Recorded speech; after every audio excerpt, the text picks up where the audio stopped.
Good evening. Tonight we will be discussing the gods and goddesses in Wicca. Wicca is a polytheistic tradition, meaning that it has more than one god. Most of those who follow the Wiccan path worship Celtic deities. However, Wicca does not have to be confined to the Celtic pantheon. It is entirely possible to practice Wicca while adhering to another pantheon entirely. You can practice Wicca and worship Egyptian, Scandinavian, Greek, Sumerian, Scottish, or even Roman gods. You should feel free to use any gods you like in your practice. So sometimes you will hear people tell you that Wicca is a Celtic tradition. It's not necessarily a Celtic tradition. What it is a reinterpretation of the beliefs of ancient Europe.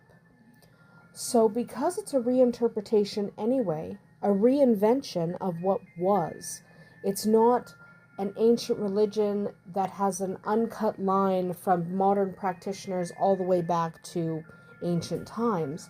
It is instead a religion based upon the beliefs of old Europe. Because of all of that, it is completely okay to take the premise of Wicca, to take the religion of Wicca and insert gods into it that you are able to connect with better.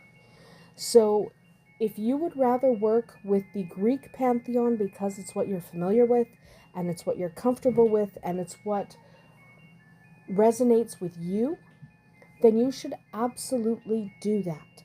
You should not be confined to the Celtic pantheon just because somebody tells you that Wicca is a Celtic belief system. It doesn't have to be. So you can take all of the beliefs and practices of Wicca, you can take all of the magic of living a Wiccan life and apply it to any pantheon you choose. So if you really, really would like to worship Isis and the Egyptian pantheon, then you should absolutely do that.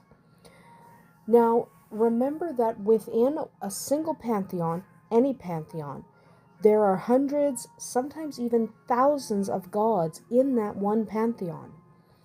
So it is good to pick one pantheon, one group of gods that you are going to worship or you're going to work with. You don't necessarily have to worship them. Again, this is Wicca. You do not have to worship your gods and goddesses. The goal is to work with them, to honor them, not necessarily to worship them in the traditional sense.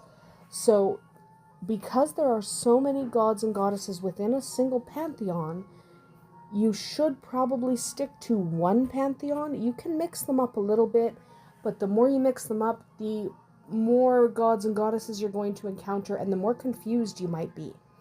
So, at least when you're starting, pick a pantheon, pick the gods or goddesses that resonate more with you and how you practice, and go from there. If later on you want to add gods or goddesses from another pantheon, that can absolutely be done.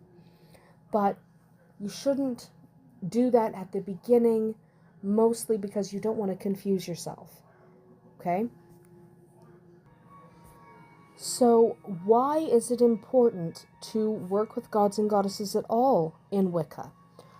Well, partially because in Wicca, our connection to the divine is an important one. That's a huge part of what Wicca is and how Wicca operates.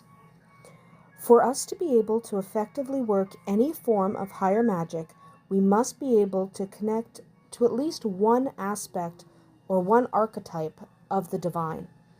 Connecting to the idea of living energy is very difficult because it is hard to see ourselves as energy. However, it is much easier to see ourselves in one of the many aspects of the divine. That's one of the reasons why we work with these more individualistic gods and goddesses instead of just trying to work with the one, the energy, the everything is energy out there. So it's difficult to do that because we can't conceive of that. We can't grasp the concept of the one, but we can grasp the concept of goddesses and gods. So it makes it easier for us to connect to the divine if we're not grasping at straws and simply trying to figure out how to connect to this genderless, formless energy. The purpose of a connection to the divine is not to become the god or goddess we most closely associate with. Instead, it is to personally identify with a certain archetype of the divine, to attune ourselves with the natural rhythm of ourselves, nature, and the great divine energy all around us. Since each of us contains some part of the divine, getting in tune with this part of ourselves, our higher selves, can only be beneficial to us. As we connect to the divine, we are, in truth, reconnecting to that most primal part of ourselves, that part of us that still knows and believes in magic. So connecting to the divine is really at the heart of what Wicca is and how it operates. It is the core of magical practice within Wicca, not necessarily within other spiritual paths or within other forms of magic, but within Wicca, a connection to the divine matters almost more than anything.